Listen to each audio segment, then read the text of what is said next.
ನಾನು ಡಿಮಾರ್ಟ್ ಅಲ್ಲಿ ತಗೊಂಡಿದ್ದು.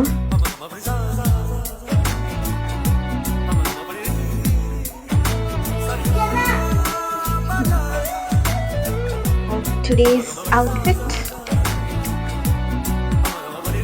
ಮುಗ್ದೋಗ್ಬಿಟ್ಟಿದೆ.